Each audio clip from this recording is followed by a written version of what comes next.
स्वाभिमानी शेतकरी संघटनेचा विजय असो, शेतकरी एकजुटीचा विजय असो. प्रश्न काय की डीपी म्हणजे एका बाजूला आपण विश्वगुरू जाधव म्हणून भारताची वर्गना करतो आणि एका बाजूला क्रांतिकारकांच्या ज्या लोकांनी स्वतःचं रक्त सांडून स्वतःचं बलिदान देऊन ज्या इंग्रजांना या देशाबाहेर पळवलं त्यांच्याच वंशजावर आज डीपी मागायची वेळ येते स्वातंत्र्याच्या 70 वर्षानंतर. मग आजपर्यंत या राज्यकर्त्यांनी केलं काय हा प्रश्न विचारण्यासाठी आम्ही सगळे विलेदारी माणसं सर्व कार्यकर्ते उभे राहिलो. आणि मला सगळ्या आज लांडेवाडीच्या सगळ्या तरुण शेतकऱ्यांचं अभिनंदन करावं असं वाटतं की आजची ही काही लढाई आहे ती खरी आता आपली एकाच उद्देशाची लढाई राहिली नाही, तर हे सगळे 12 मावळातील 11 पगड जातीतील सगळे कामं कष्ट करणारे ज्याच्या हाताला कामाचा वास आहे असे सगळे आपण शेतकरी कष्टकरी एकत्र आलो आणि खऱ्या अर्थाने लांडेवाडीतील सगळे मावळे आज स्वाभिमानी शेतकरी संघटनेच्या आमच्या सगळ्यांच्या कंधाला कंधा लावला लढाईसाठी समोर आले. याचा खऱ्या अर्थाने आम्हाला अभिमान वाटतो की आजपर्यंत आजामेला पंजामेला बाप मसमा गेला नातू पंतू तो बी कनून कनून मेला अशा पद्धतीनं संत गाडगे बाबांनी म्हटलेलं आहे की आजपर्यंत देखील आमचा आजा पंजा गेली 5000 वर्ष झाला मी इमानीद्वारे शेती करतो. मग शेती करतो म्हणून आमचं काही चूक झाली का? सरकार म्हणतंय तुम्हाला कर्ज माफी देऊ. माफी शब्द कुठल्या गोष्टीला वापरला जातो? एखादी गोष्ट पाप केलं किंवा एखाद्या खून केला दरोडा घातला की आपण काय म्हणतो माफीचा साक्षीदार किंवा कोर्टाने त्याला शिक्षेतून माफी दिली. म्हणजे एखादं पाप केल्यानंतर मिळणारं जे काही आपल्याला त्यातून माफी असते ती माफी असते. पण स्वाभिमानी शेतकरी संघटनेची लढाई आहे कर्जमुक्तीसाठी. या सर्वसामान्य शेतकऱ्यावर कर्ज घेण्याची वेळ येऊ नये अशा पद्धतीचं खऱ्या अर्थानं भूमिका या सरकारने घेतली पाहिजे. कारण सन्माननीय अनिल पवार साहेब असतील, आता तानाजीराव देशमुख आपले जिल्हाध्यक्ष, तालुकाध्यक्ष ऋतुकाका गार्गे ही सगळी पदाधिकारी मंडळी गेली अनेक वर्ष या भागामध्ये सर्वसामान्य शेतकऱ्यांसाठी काम करत असताना भूमिका एवढीच आहे की जोपर्यंत आम्हाला फंडामेंटल काही बुनियादी सुविधा मिळत नाही, कारण कड्या कपाऱ्यामध्ये डोंगर वस्तीमध्ये वसलेली ही सगळी गाव आहे. आपण बघितलं औंध परिसरातील वंचित गावासाठी ज्यावेळेस पाण्याचा संघर्ष उभा राहिला अगदी या गावाचे आपले सचिन सूर्यवंशी सगळे मंडळी आम्ही सोबत होतो, काही पदाधिकारी इतके होते सोबत. अगदी पुण्यामध्ये राणी महाराजांपर्यंत गेलो. त्यांना मराठीत कदाचित आमच्या भावना पोचणार नाही म्हणून इंग्लिश मध्ये भावना सांगितल्या, परंतु आजपर्यंत त्यांच्या या सर्व प्रस्थापितांच्या काळजापर्यंत आपल्या वेदना खऱ्या अर्थानं पोहोचल्या आहेत. कुठल्याही एका पक्षाला वेठीस धरणं त्यांच्यावर टीका करण्यासाठी आज आम्ही आलेलो नाही. प्रस्थापित कुणी असेल मग ते आजपर्यंत त्यांनी आपल्यावर राज्य केलं ते सगळेच पक्ष त्याच्यामध्ये आले, परंतु आजपर्यंत या खटाव तालुक्यामध्ये या क्रांतिकारकांच्या भूमीमध्ये जी काय आपण डोंगर कपारीतली सगळी संस्थानिकमध्ये असलेली गाव आहे की आज देखील पाण्यापासून वंचित आहे. एवढं सगळं प्रतिकूल परिस्थिती असताना देखील सांगायला अभिमान वाटतो की बऱ्याचशा शेतकऱ्यांची ज्यावेळेस चर्चा करत होतो त्यावेळेस कळालं की एवढं सगळे पाण्याचं दुर्भिक्ष असलं तरी या गावातल्या शेतकऱ्यांच्या मनगटामध्ये आजही वेग आहे की 100-200 एकर ऊस पिकवायचं सामर्थ्य, भले ते कमी जास्त प्रमाणामध्ये पाण्याचा आपल्याला जे काही तुटवडा असेल किंवा जी काही तुटपुंजी व्यवस्था असेल त्या व्यवस्थेमध्ये आज आपण एवढा ऊस पिकवतो. परंतु हे जर पाणी मुबलक मिळलं, हे जर बुनियादी सुविधा मिळाल्या मगाशी सांगताना सांगितलं, मग भावाला ही लढाई जी काय आहे ही लढाई फक्त पाणी येण्यापुरती मर्यादित नाही. आज फक्त तालुक्यामध्ये 4-5 कारखाने झालेले आहेत. आपल्याच गावाच्या बाहेर गेलो रस्त्याला की बघतोय की ते वाहनाची रेंजर आहे, ट्रॅक्टर आहे, सगळे गाठमाते कारखाना आहे. असे तालुक्यामध्ये 4-5 कारखाने आहेत. म्हणून ऊस पिकवलं म्हणजे समस्या शेतकऱ्याच्या संपल्या असं नाही, तर तिथून पुढे देखील मोठ्या प्रमाणावर समस्या आपल्या समोर निर्माण होतात. घातलेल्या ऊसाची बिलं वेळेत द्यायला तयार नाहीत. 2-2 वर्ष 3-3 वर्ष शेतकऱ्याला त्या ठिकाणी चक्रा माराव्या लागतात, उमरे ठेवावे लागतात. या सगळ्या परिस्थितीला सामोरे जायचं असेल तर खऱ्या अर्थानं संघटित होणं गरजेचं आहे. आणि म्हणून राष्ट्रसंत तुकडोजी महाराजांनी ग्रामगीतेमध्ये सांगितले, ग्राम सुधारण्याचा मूलमंत्र सज्जनांनी व्हावे एकत्र, संघटना हे सूत्र ग्राम स्वराज्य निर्माण करेल. मग आपल्याला खऱ्या अर्थानं स्वाभिमानानं जर जगायचं असेल, खऱ्या अर्थानं आपल्या टोपल्यामध्ये स्वाभिमानाचे सन्मानाचे 4 घास यायचे असतील, तर माझ्या सगळ्या तरुण सहकाऱ्यांना, शेतकऱ्यांना विनंती आहे की एकत्र आलं पाहिजे.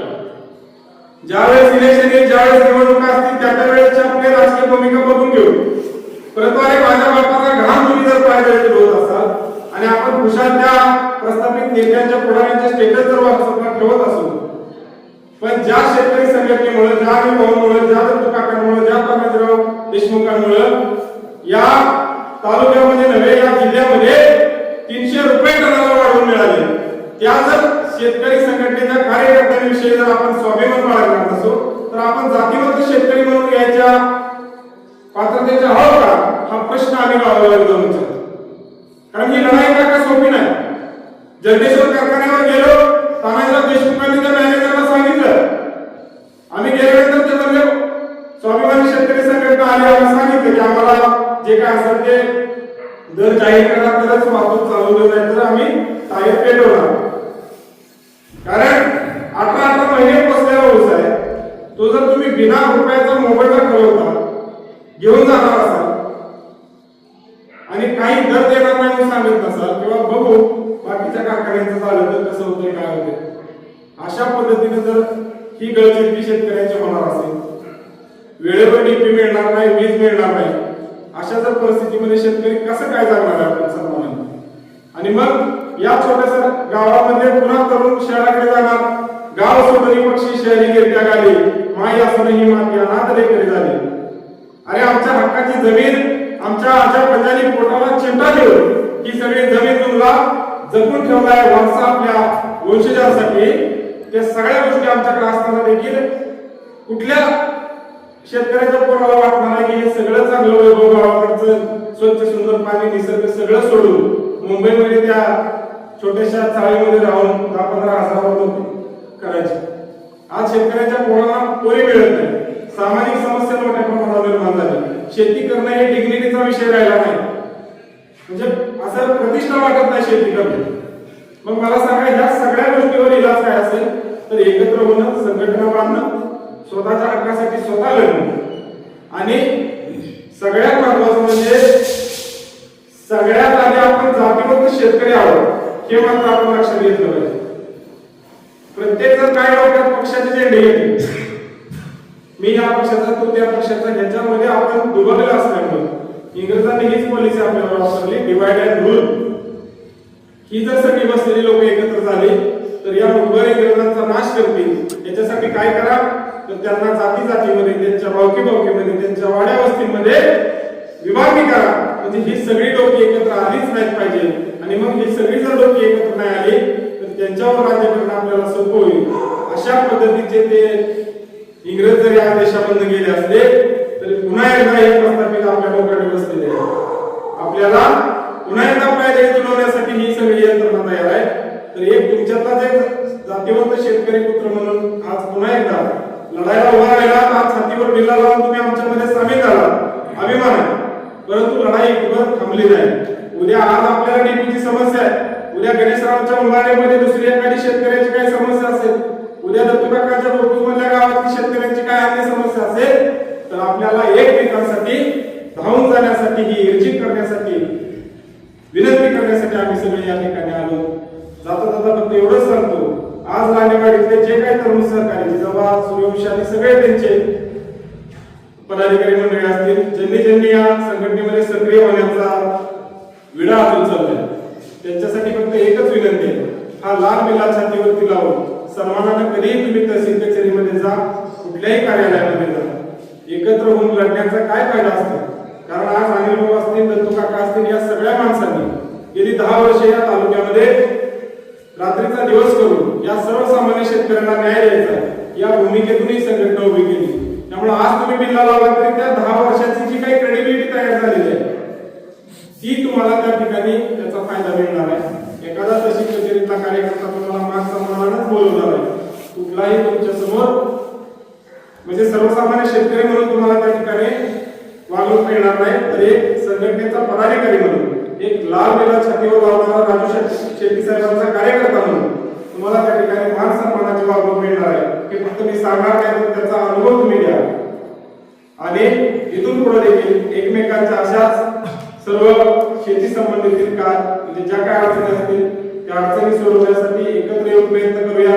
या ठिकाणी कोण असा मोठा ब्रँडेड नेता नसतो, ज्याच्या छातीवर लिहिलं आहे तो संघटनेचा कार्यकर्ता आणि तो स्वतःच्या अडचणी मांडणारा तो नेता असतो.